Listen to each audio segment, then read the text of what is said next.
They were just two sisters, excited for their dream vacation, smiles wide, boarding passes in hand. But the moment they stepped toward the gate, everything changed. Whispers from staff, cold stares, and then a quiet refusal that cut deeper than words.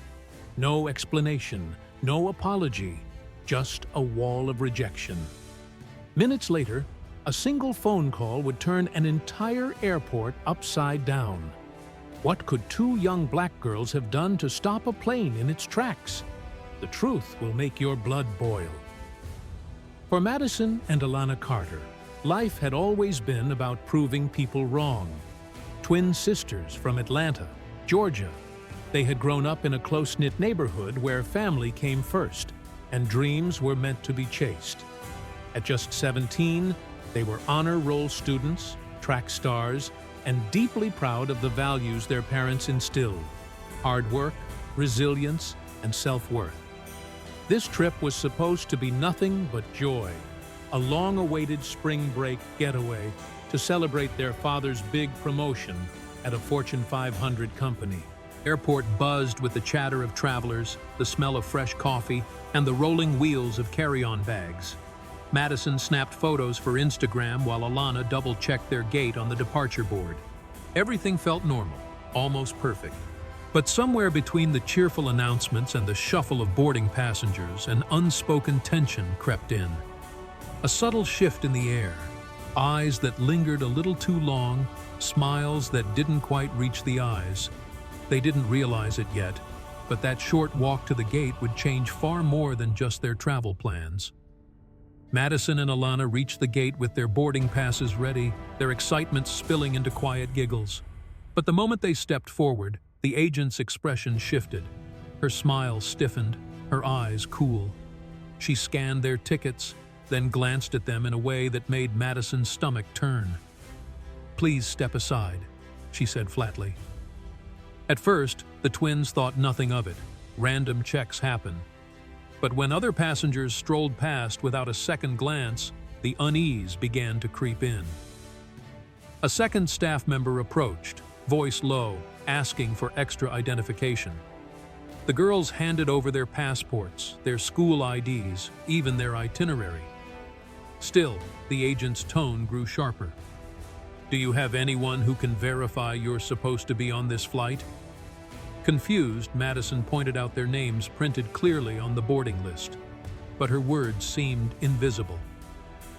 Minutes stretched into an eternity as they stood to the side, watching their flight begin boarding, row by row, smiling passengers disappearing down the jet bridge.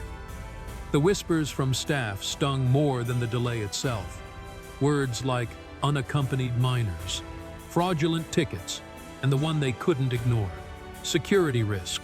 The gate door closed a little more with each boarding group, the sound echoing like a countdown. Alana's hands trembled as she texted their dad, but the Wi-Fi lagged. They could almost hear the plane's engines powering up. Every passing second felt like proof they were losing something they couldn't get back. And then, just when they thought they'd been silently erased from the passenger list, a voice crackled over the intercom, summoning a supervisor. The way the staff shifted, their hurried glances, it told the girls one thing: something was about to happen. But whether it would save them or make things worse, they couldn't yet tell. The supervisor finally arrived, a tall man in a navy blazer, eyes scanning the twins as if they were suspects in a crime. He didn't greet them, didn't ask how long they'd been waiting, just motioned for them to follow. The girls were led down a side corridor, away from the gate, away from the passengers now comfortably seated on their flight. The hallway felt colder, the fluorescent lights harsher.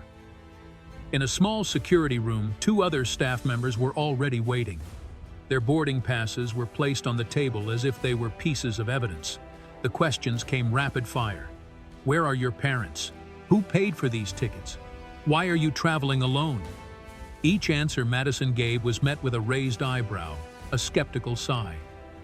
Alana's phone finally connected to Wi-Fi, and she dialed her father.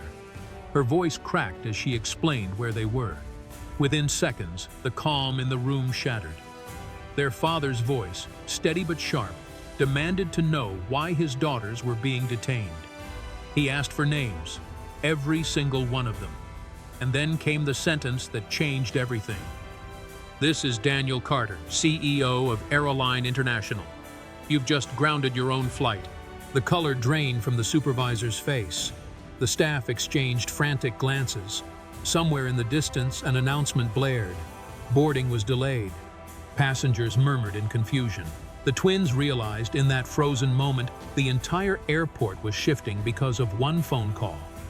What none of them knew yet was just how far their father was willing to take this, and how many eyes were about to see exactly what had happened behind those closed doors.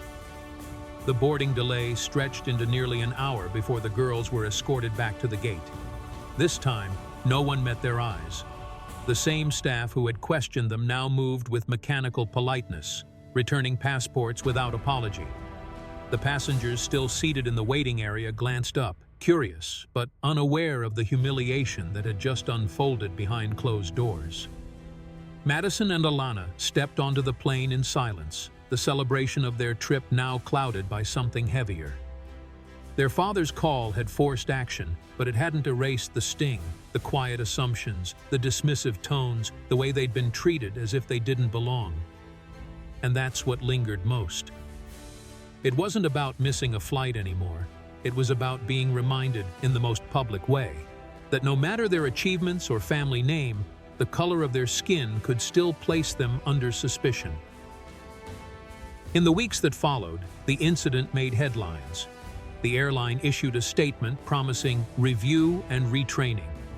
But the twins knew it was bigger than one company's policy.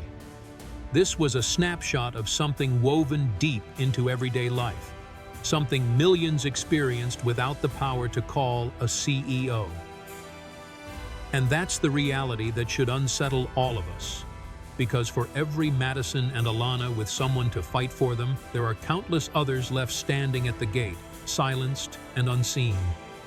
The question is, how many more times will this happen before we decide that never again truly means never